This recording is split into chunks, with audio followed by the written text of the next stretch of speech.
عملا معي المودة والصداقة.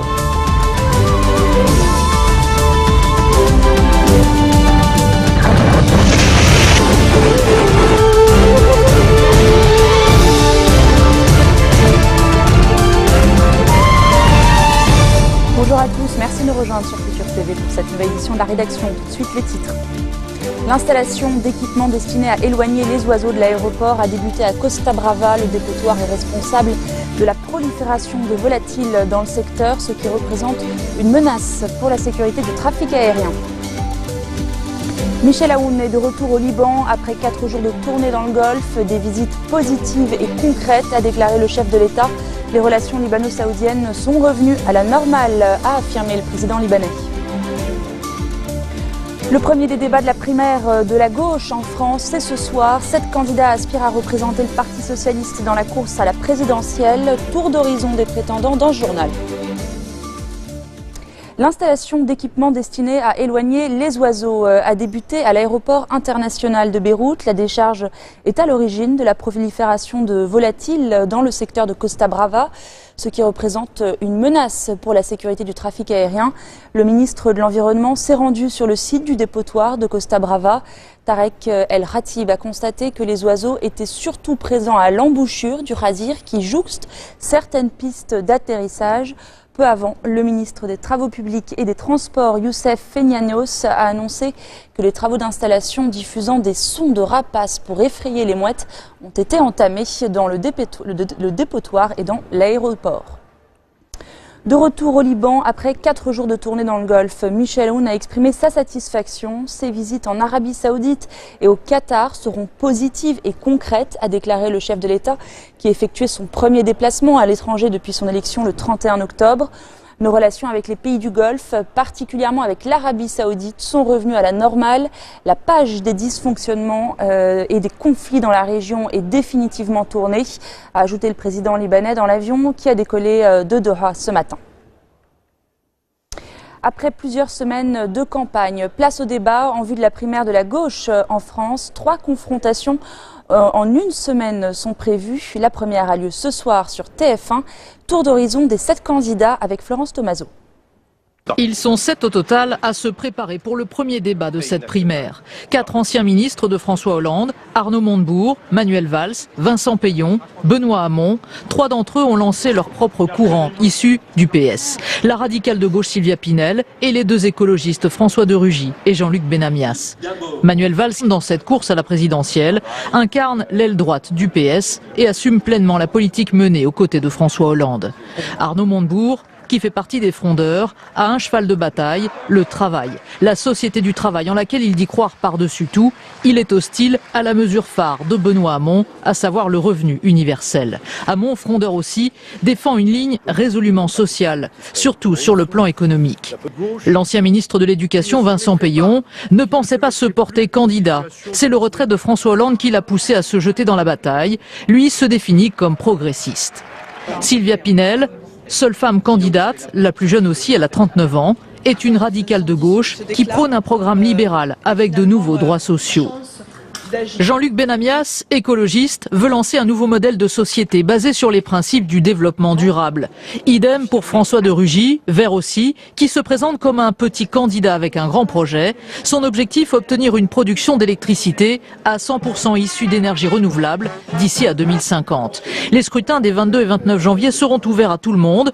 Pour voter, il faudra simplement être inscrit sur les listes électorales avant le 31 décembre 2016 et donner 1 euro pour chaque scrutin. Au total, 7530 bureaux de vote seront ouverts partout en France. Ce sera moins que lors de la primaire de 2011. Outre le débat télévisé de ce jeudi, 2 autres confrontations sont prévues les 15 et 19 janvier. On reste en France où François Hollande exprimait aujourd'hui ses derniers vœux aux ambassadeurs. Le président français a évoqué les dossiers brûlants de politique internationale, le Proche-Orient, Trump, la Syrie. Sur la question syrienne, il a regretté que les États-Unis ne soient pas intervenus en 2013 et ce alors que le régime de Bachar el-Assad avait utilisé des armes chimiques contre les civils. Aujourd'hui, le dirigeant français appelle à une reprise rapide des pourparlers sur le conflit. On l'écoute. Les négociations doivent reprendre au plus vite. Elles doivent être menées sous l'égide des Nations Unies et dans le cadre qui a été fixé dès 2012 à Genève. Les paramètres sont déjà posés. Il convient donc de rassembler les parties prenantes, toutes les parties prenantes, sauf les groupes fondamentalistes et extrémistes, et d'agir dans le cadre de Genève. Et c'est demain à Paris qu'a lieu la conférence pour la paix au Proche-Orient, conférence qualifiée d'imposture par Benyamin Netanyahou aujourd'hui. Pour le Premier ministre israélien, cette initiative va faire, je cite, reculer la paix. Lors d'une rencontre avec le ministre norvégien des Affaires étrangères, il a rappelé qu'il ne se rendrait pas à Paris. Des représentants de dizaines de pays et d'organisations se réunissent ce dimanche. Ils vont débattre, ils vont tenter de recréer un horizon politique entre Israéliens et Palestiniens. L'objectif finalement est de maintenir en vie la solution à deux États. Bamako sous haute sécurité pour le sommet Afrique-France. 35 chefs d'État sont attendus dans la capitale malienne, comme nous le montre ce reportage d'Anthony Fouchard. Bamako sous étroite surveillance. Plusieurs centaines de caméras ont été installées pour assurer la sécurité lors du sommet Afrique-France. Parmi les défis, l'acheminement des chefs d'État de l'aéroport jusqu'aux hôtels qui sera suivi en direct sur ces écrans. Déjà, il y a une délégation qui passe par ici. Déjà, vous pouvez contacter ça sur les images. Voilà. Ils quittent ici, on va les récupérer là. Ça, c'est le rond-point suivant. Sur l'itinéraire, on les récupère au fur et à mesure. Vous pouvez déjà remarquer sur les écrans, il n'y a même pas une trentaine de mètres entre les jalonnements. Donc un policier tous les 30 mètres. Tous les 30 mètres. Tous les 30 mètres, un policier ou bien un gendarme, ou bien un militaire. Les hôtels, mais aussi le centre de conférence où se déroulera le sommet, seront particulièrement surveillés. Plus de 10 000 hommes sont déployés des forces de sécurité des forces armées sur l'ensemble de ce dispositif. Ce dispositif, comme vous le constatez, il va depuis le site de l'aéroport jusqu'au centre de conférence, sur les sites d'hébergement, on est ici aussi sur le fleuve Niger. Parmi les forces de l'ordre mobilisées, 180 hommes triés sur le volet qui composent les forces spéciales antiterroristes du Mali, une unité formée il y a un an, juste après les attentats de l'hôtel Radisson. Pour ce sommet, nous sommes préparés pour la cause. Nous avons prédisposé des équipes d'intervention tout autour des sites d'hébergement, des lieux de conférence. Et puis au niveau de nos bases, il y a des équipes d'intervention qui sont prêtes à intervenir en cas de besoin. Comme je dis, en 5 minutes, on est sur les lieux. La circulation dans Bamako sera difficile et très contrôlée. Conséquence, la majorité des commerces et des écoles seront fermés vendredi. Donald Trump a tenu sa première conférence depuis le mois de juillet dernier. Pour la première fois, le président américain élu a reconnu le rôle de la Russie dans le piratage des messages de responsables du Parti démocrate. Il a aussi démenti les informations compromettantes dont un rapport des renseignements américains venait de faire état. Écoutez. Alors, je l'ai dit, je n'ai aucun lien avec la Russie, je n'ai pas d'accord avec la Russie, je n'ai pas d'accord en préparation avec la Russie, parce que nous sommes restés loin de la Russie, et je n'ai pas de prêts octroyés auprès de la Russie. En tant que promoteur, j'ai très peu de dettes, j'ai des actifs, vous savez aujourd'hui à quel point cette entreprise est grande, j'ai très peu de dettes, mais je n'ai pas de prêts octroyés auprès de la Russie. Restez des nôtres, on se retrouve dans quelques instants.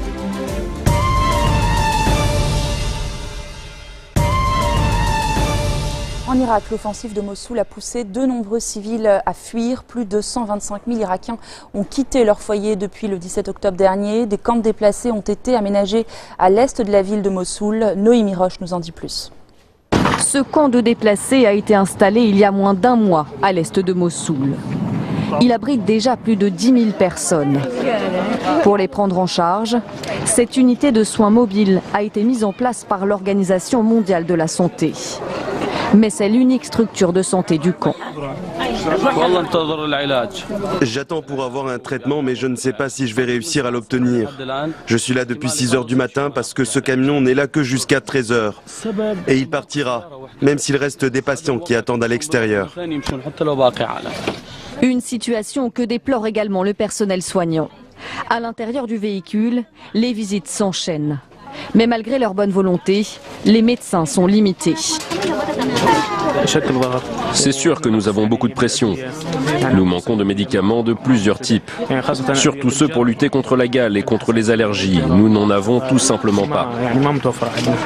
Près de 173 000 Irakiens auraient fui Mossoul depuis le début de l'offensive irakienne contre le groupe État islamique. D'après les Nations Unies, seuls 14 000 d'entre eux ont pu regagner leur maison. Un appareil Airbus est arrivé à l'aéroport de Téhéran aujourd'hui. Il s'agit du premier modèle d'une commande de 100 avions, commande finalisée après l'accord nucléaire et la levée d'une partie des sanctions économiques. Cette A321 sera utilisée pour les vols intérieurs. L'avion est parti du siège de l'avionneur européen à Toulouse avec à son bord le PDG de la division aviation commerciale d'Airbus, Fabrice Bréguier. Une cérémonie officielle a été organisée à leur arrivée sur le tarmac de l'aéroport de Téhéran en présence du ministre iranien des Transports Abbas Aroundi. Et un accord vient également d'être finalisé entre Airbus et la compagnie saoudienne Flinas, accord d'une valeur de 8,6 milliards de dollars. Ouverture aujourd'hui à Genève d'une conférence multilatérale sur Chypre. L'île est divisée depuis 42 ans entre communautés turques et grecques. La création d'un futur État fédéré semble encore loin. Ce sommet a été convoqué après 3 jours d'intenses négociations entre les dirigeants des deux communautés. Il est consacré à une question bien précise, celle des garanties de sécurité du futur État. En Pologne, l'opposition a mis fin au blocage du Parlement. Les députés de la plateforme civique ont obtenu gain de cause sur l'accès pour la presse aux débats, aux sessions parlementaires. Les élus de cette formation, la principale de l'opposition, avaient entamé il y a un mois une action d'obstruction pour protester contre la limitation du nombre de journalistes présents au débat. C'est le parti majoritaire qui en avait proposé l'idée. Après des négociations avec la PO, le PiS a accepté lundi de renoncer à sa mesure. Depuis hier, l'héritier présomptif de Samsung est considéré comme suspect dans le scandale politico-financier qui secoue la Corée du Sud. Il est soupçonné d'avoir eu connaissance de versements illégaux par l'Empire d'un montant de 2,8 millions d'euros à des fondateurs détenus par la confidente de la présidente. Les explications d'Axel May. Lorsqu'il arrive au bureau du procureur, le dirigeant de Samsung, qui réfute toute accusation de corruption, s'arrête quelques instants, le regard dans le vide. Je suis désolé d'avoir provoqué de l'inquiétude parmi la population avec cet incident. Le procureur veut savoir la destination précise d'une somme correspondant à une vingtaine de millions d'euros. Et les bureaux de Samsung ont été perquisitionnés ces dernières semaines. Officiellement, cette somme a été versée par le géant de l'électronique à des fondations créées par cette femme. Choi Soon-sil, désormais incarcérée, c'est l'amie de 40 ans et la confidente de la présidente sud-coréenne, Park Geun-hye, suspendue depuis le mois dernier de ses fonctions. Le procureur veut savoir si les 20 millions d'euros versés par Samsung l'ont été en guise de remerciement après un arbitrage supervisé par le gouvernement et qui a été favorable à Samsung. En clair, y a-t-il eu corruption de la part du premier constructeur mondial de smartphones?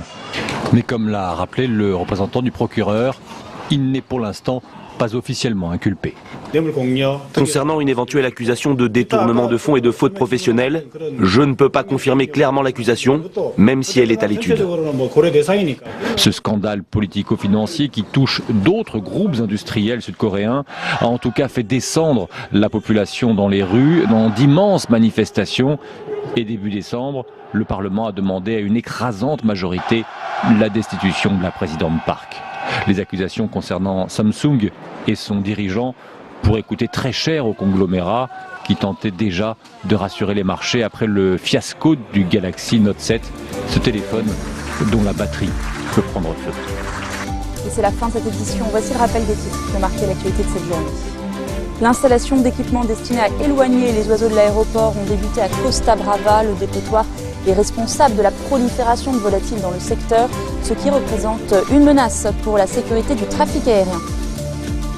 Michel Aoun est de retour au Liban après 4 jours de tournée dans le Golfe. Des visites positives et concrètes, a déclaré le chef de l'État. Les relations libano-saoudiennes sont revenues à la normale, a affirmé le président libanais. Le premier des débats de la primaire de gauche en France, c'est ce soir. 7 candidats aspirent à représenter le Parti socialiste dans la course à la présidentielle. Tour d'horizon des prétendants, c'était dans ce journal. Merci de votre attention. Retrouvez-nous tous les jours à 16h40, heure de Beyrouth. Très bonne soirée. حامل الماء المودة والصداقة